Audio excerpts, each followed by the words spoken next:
Wih, cantik nak. Man yuhibbun Nabi sallu alaihi. Allahumma salli alaihi.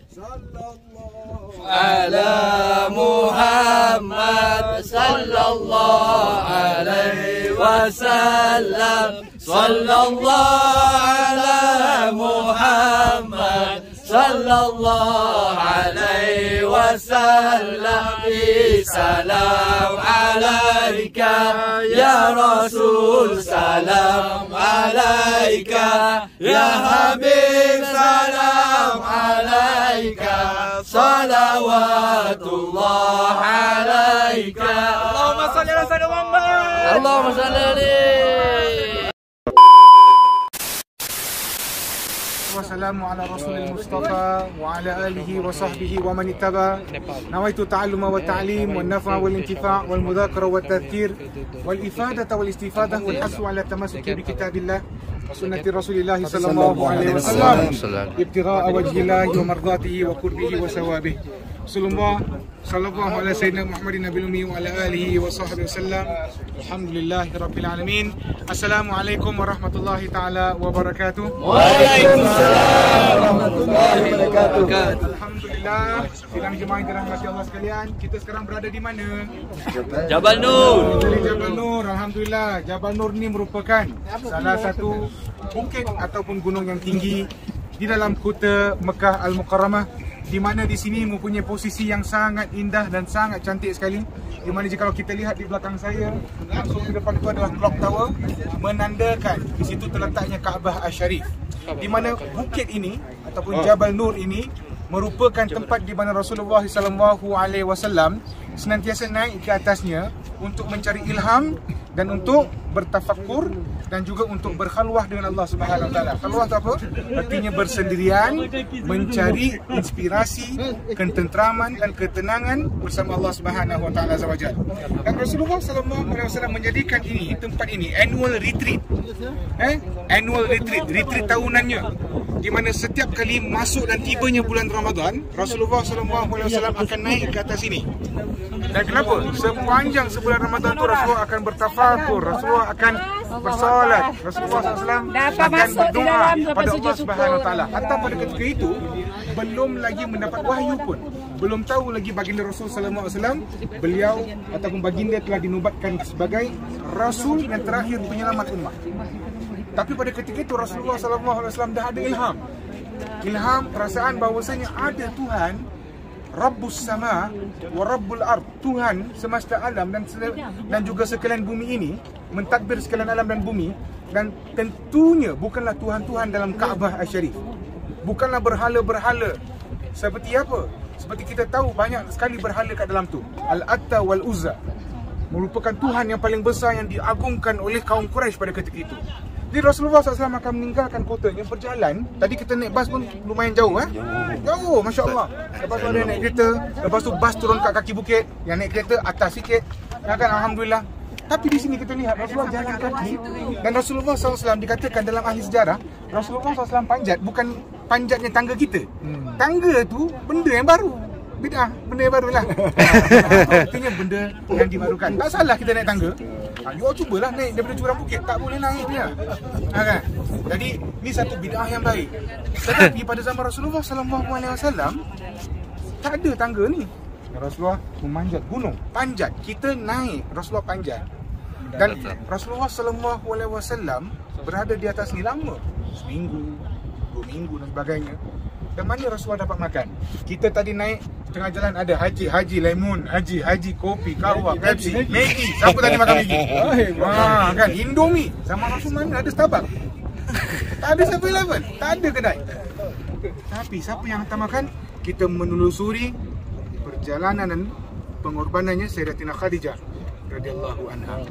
Yang pada ketika itu bukanlah muda mana pun, dah berumur, tapi saking sayangnya pada suaminya, saking cinta pada Rasulullah SAW, kirim Sayyidatina Khadijah naik atas, kasih makan kat suaminya. Dah kasih makan naik atas, temankan sekejap, dia tahu Rasulullah SAW nak bersendirian, turun balik. Esok datang lagi hantar makan, turun lagi, hari-hari. Jadi Grab Food dan Food Panda dah ada di zaman dulu. Sayyidatina Khadijah yang memulakan. Tetapi Sayyidatina Khadijah daki gunung bawa makanan. Bawa makanan untuk suami tercinta. Dan pada ketika itu belum tahu lagi yang Muhammad ibn Abdullah inilah seorang Nabi. Dia tak tahu. Dia tak tahu suami dia ni bakal jadi CEO Islam. Dia tak tahu suami dia bakal jadi chairman. Tak tahu. Tak ada apa yang menghambat kasihnya kepada Rasulullah SAW. Begitu murni dan mulianya cintanya Sayyidatina Khadijah. Sehingga saat Rasulullah SAW dapat wahyu di sini. Wahyu pertama. Wahyu apa disampaikan dekat sini? Cuba baca ayat 1 sampai 5. Siapa hafal? Iqra bismi rabbikal Ladzi ladzi khalaq. Khalaqal. Terus? Alladzi 'allama bil qalam. 'Allamal insana ma lam ya'lam. Di sinilah di mana Rasulullah SAW mendapat wahyu 5 ayat pertama. Dan Rasulullah mengatakan apa? Ana ma'aqra. Aku tak boleh baca. Aku tak boleh baca. Setiap kali Rasulullah katakan aku tak dapat membaca, lebih kuat rasa ikatan pelukan Sayyidina Jibril alaihi salatu wasalam. Dan pada ketika itu Rasulullah SAW diwahyukan, diilhamkan, dan akhirnya Rasulullah tahu bahawasanya kekuatan itu adalah Sayyidina Jibril alaihi salatu wasalam, menobatkan dia menjadi seorang Rasul. Dan pada ketika itu Rasulullah SAW dalam keadaan berpeluh, gemuruh dan sebagainya, larinya baginda Rasul daripada Gua Hira tu, jalan yang curam tu, lari turun bawah, pulang ke rumah dalam keadaan berpeluh, dalam keadaan basah berkeringatan, ketuk pintu rumah Sayyidatina Khadijah dan mengatakan, ya Khadijah, dasiruni, zamiluni. Wahai Khadijah, peluklah aku. Wahai Khadijah, selimutkanlah aku.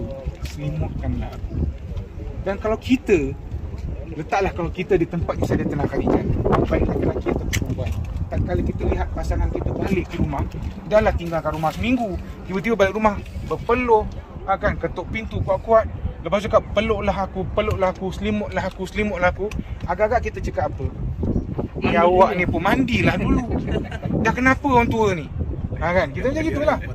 Kena pula kalau kita kaki pancing, kan? Pancing, balik rumah nampak Pontianak. Agak-agak isteri cakap apa?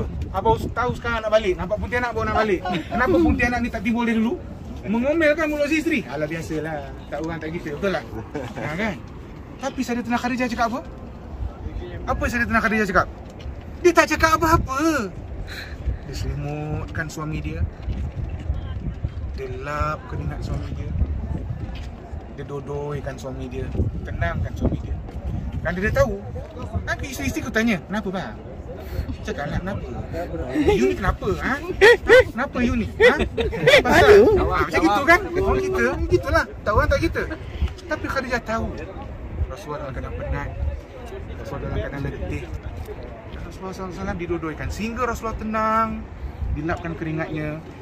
Dan bila Rasulullah pun dah okey, dah steady, Khadijah pun tak tanya, kan you dah okey, cakaplah. Tak, dia diam. Sampai Rasulullah SAW cerita sendiri. Dan pada ketika itu, tak ada orang tahu yang Rasul SAW ni seorang Nabi. Tak ada orang tahu.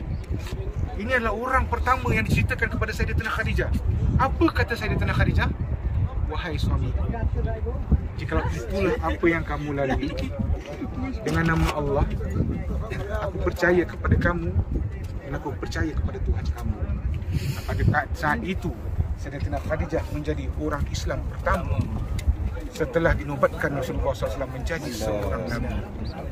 Inilah dia Jabal Al-Nur wa Ghar Al-Hira yang menjadi petanda permulaannya agama kita yang mulia dan murni, atas dasar keimanan, cinta dan rahmat, atas dasar kasih sayang dan saling percaya mempercayai, tidak menyangkal, tidak menolak, tidak mengherdik, tidak mengejek. Dan Rasulullah SAW ada padanya seorang isteri yang soleha, wanita syurga, iaitu Sayyidatina Khadijah radhiyallahu anha. Jadi di sinilah di mana Sayyidatina Khadijah dan Rasulullah SAW naik ke atas dan pergi ke Gua Hira untuk memberikan makanan. Dan pada hari ini kita menelusuri, kita ikut jejak langkah Sayyidina Rasul dan isterinya yang tercinta untuk mencari keamanan, ketenangan, inspirasi menjadi seorang yang baik. Harapan kita ke atas ni, kalau tak dapat dekat Gua Hira solat tak apa, kita berada di tanah suci.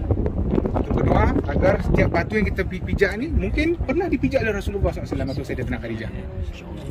Dan kita mohonkan keberkatan bumi yang penuh barakah, keberkatan bumi sejuta rahsia. Semoga kita menjadi orang yang mulia di sisi Allah Subhanahu Wa Taala di dunia ini hingga ke syurga nanti, insya-Allah. Amin. Saya doakan akad ziarah tuan-tuan dan puan merupakan satu ziarah yang penuh makna dan diterima oleh Allah Subhanahu Wa Taala. Merubah diri kita menjadi lebih baik daripada hari kemarin dan menjadi seorang yang lebih hebat dan bagus dan mulia di masa hadapan. Amin. Tahniah semuanya kerana sudah sampai di puncak Jabal Nur. Dan tahniah lagi kepada mereka-mereka yang sempat dan diberikan kesempatan untuk solat di Buhira. Adapun jika tak dapat, tak mengapa, insya-Allah. Doa anda insya-Allah sampai ke Allah Subhanahu Wa Taala. Yang paling penting adalah kita merasa kesusahan, kepayahan baginda Rasul. Kepayahan. Dan itu saja insya-Allah perkongsian pada malam ini. Semoga ia mendatangkan inspirasi dalam kehidupan kita, menjadikan kita hamba Allah yang baik. Amin.